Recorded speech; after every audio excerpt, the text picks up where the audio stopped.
নমস্কার, সবাই কেমন আছেন? আশা করি সবাই ভালো আছেন। তা আজকে হলো রান্না বান্না করবো হলো আলু দিয়ে, পটল দিয়ে, পেঁপে দিয়ে, সয়াবিন দিয়ে একটা তরকারি, আর এদিকে কুরকুরে আলু ভাজা আর মুগির ডাল দিয়ে, মাছের মাথা দিয়ে আর মাছ দিয়ে রান্না করব। তা কী দিয়ে কিরাম করি রান্না বান্না করলাম আজকে সেটা আপনাকে সাথে শেয়ার করতেছি। তাই যে প্রথমে কিন্তু ডুবো তেলে সয়াবিন কয়টা ভাজিয়ে নেব, আর সয়াবিন কয়টা কিন্তু হলো সেদ্ধ করে জল ঝরাইয়ে নিছি, আর ভালো করে চিপেও নিছি। জল থাকলে আবার মানে ভালো ভাজা হবে না, সেই জন্যই জল ঝরায়ে চিপে নিছি সয়াবিন কটা। তারপরে সয়াবিন কটা মশমশে করে এই যে বাইজে নিচ্ছি, কিন্তু হলুদ দিইনি বুঝিয়েছেন, আর শুধু লবণ দিয়ে বাইজে উঠোয় রেখে দিচ্ছি। আর ওই তেলের মধ্যেই সেই কুরকুরি আলু ভাজা করার জন্যই সেই কাটি ধোয়া আলু কয়টা এর মধ্যে ডালে দিছি। আর এই আলুতেও কিন্তু আমি কোনো হলুদ দেব না, শুধু লবণ দিয়ে আলু কয়টা ফাইন করে ভাজবো। আর হলো আস্তে আস্তে জালে ভাজতে হবে যাতে আলু কয়টা ভালো সুন্দর মুসমুসে হয়। আর ডালির সাথে খাবো তো সেই জন্যই খাতেই এলো, মানে মুসমুসে না হলে খাতে ভালো লাগবে না, ওই জন্যই মুসমুসে করে আলু কয়টা ভাজতে হবে। তাই যে দেখছেন কি সুন্দর ভাজা হয়ে গেছে। এবার কিন্তু আলু কয়টা উঠোয় নেব, আর যে তেল থেকে যাবে না সে তেলটুকু আবার উঠোয় রেখে দিবানে, অন্য তরকারি রান্না করে ফেলবানি। তা আলু ভাজা আমি উঠোয় দিয়ে দিচ্ছি। আর আলু ভাজা কয়টা যে কি সুন্দর কুরকুরে হয়েছে তা আর কি কব। আর এদের কিন্তু তেল আমি কাইটে উঠোয় রেখে দিচ্ছি হাতাই করে। আর যে অল্প একটু তেল থাকবে না সেই তেলের মধ্যেই হলো সম্বরা দেব, শুকনো জাল, জিরে, তেজপাতা। তাই যে সম্বরা দিয়ে দিছি, দিয়ে ওই যে আলু, পেঁপে, তারপরে পটল এইগুলো সব ডালে দিছি, দিয়ে একসাথে সব কিছু ভাইজে নেব অল্প অল্প করে, মানে আস্তে আস্তে জাল দিয়ে ভাইজে নেব। আর এইবার একটু হলুদ আর লবণ দিয়ে দেব ভাজার জন্য, আর পরে তরকারিতে যেটুক লাগবে সেইটুক হলুদ লবণ দিয়ে দিবানি। তাই যে তরকারিটা কিন্তু ফাইন করে ভাইজে নিছি। আর আলু পটল ভালো করে ভাজা না হলে কিন্তু তরকারিতে ভালো লাগে না, ওই জন্যে আমি একটু ভাইজে নিচ্ছি। আর এই যে আমার কিন্তু আলু, পটল, পেঁপে সব কিছু ভাজা হয়ে গেছে। এখন হলো মশলা দেব, আদা বাটা, জিরে বাটা, কোনো পেঁয়াজ রসুন কিচ্ছু দেবো না, শুধু একটু আদা বাটা আর জিরে বাটা দেব। আর এই যে তার আগে কিন্তু সেই ভাইজে ধোয়া সয়াবিন কয়টা দিয়ে দিছি, সয়াবিন দিয়েও আলু, তারপরে পটল, পেঁপে সব ভাইজে নেব। নিয়ে এই যে মশলা দেখেছেন আমি কিন্তু অল্প একটুখানি মশলা দিছি, এই মশলা দিয়েই রান্না হয়ে যাবে। আর মশলাটা বেশ ভাজা ভাজা করে নেব। তারপরে দিয়ে দিলাম একটু ঝালের গুঁড়ো আর লবণ, তারপরে দিবানে একটুখানি হলুদ দিয়ে এটাও ভালো করে একটুখানি ভাজিয়ে নেব। নিয়ে তারপরে গরম জল ফুটোতে দিয়েছি, সেই গরম জল এই তরকারির মধ্যে দিয়ে দেবো, তাহলে পরে তাড়াতাড়ি হয়ে যাবে না। আর আমাদের একটু জাল খাওয়া অভ্যেস আছে, ওই জন্যই জালেতে কোনো সমস্যা হয় না।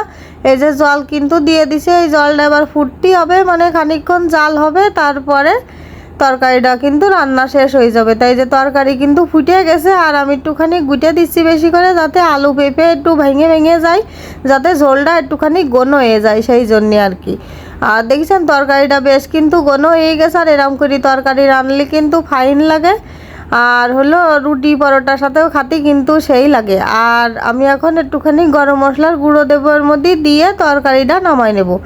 তরকারিটা হয়ে গেছে। আর এরকম করে তরকারি রানলি পরে খাতে সেরামের আস্বাদ লাগে, আমার কাছে তো হেব্বি লাগে। আর এখন তরকারিটা ঢেলে নেব গামলায়। এই যে তরকারিটা দেখেছেন কি সুন্দর হয়েছে, আর তরকারিটা কিন্তু নামানো হয়ে গেছে গামলায়। এবার পরবর্তী রান্নায় চলে আইছি। এখন হলো মাছের মুড়োটা আগে তেলের মধ্যে দিয়ে দিছি, তারপরে এক এক করে সব মাছগুলো দিয়ে দিছি, দিয়ে মাছ করা সব বাইজে আমি উঠোয় নিচ্ছি। নিয়ে তারপরে কিন্তু এই মাছ দিয়েই আমি ডাল রান্না করব, মুগির ডাল। মুড়ো দিয়ে যদি মুগির ডালের সেই মুড়ি ঘন্ট হয়, তা মাছ দিয়ে কেন মাছের ডাল হবে না?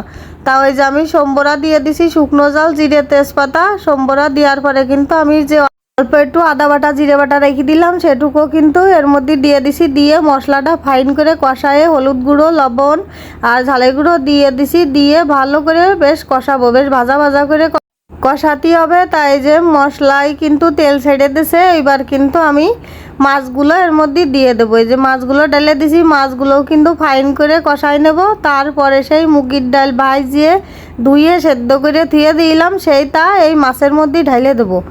তাই যে সেই মুগের ডাল সেদ্ধ করে দিলাম, সেটা ডাইলে দিলাম আর একটু ঝাল কাঁচা ঝালও দিছি। কাঁচা ঝাল দিলে উপরে খাতি ফাইন লাগে। আর একটুখানি সামান্য চিনি দিয়ে দিছি। চিনি বলতে কি মনে হয় চা চামচের 1 চামচও চিনি দেয়নি, একটুখানি দিছি।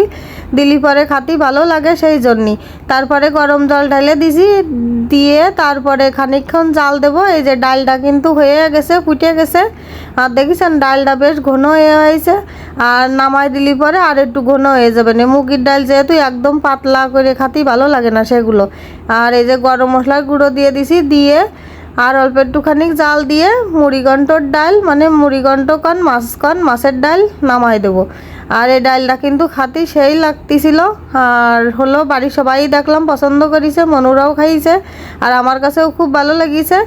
আর এই যে দুপুরে রান্না বান্না কিন্তু সব কিছু হয়ে গেছে। এই যে কুরকুরে আলু ভাজা, তার সাথে হলো মাছের ডাল, আর ওদিকে হলো সব রকম তরি তরকারি দিয়ে একটা সবজি।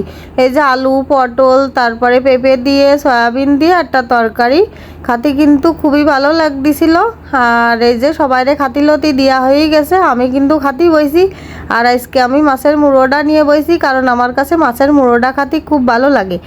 আর আমি যে সয়াবিন তুলে নিছি, সয়াবিনের তরকারিটা দিয়ে অল্প একটু ভাত খাবো। আর দেখি কেমন হয়েছে সেটা তো দেখতেই হবে। আর হলো সয়াবিনটাও ফাইন সুন্দর, একদম সে রসগোল্লার মতন।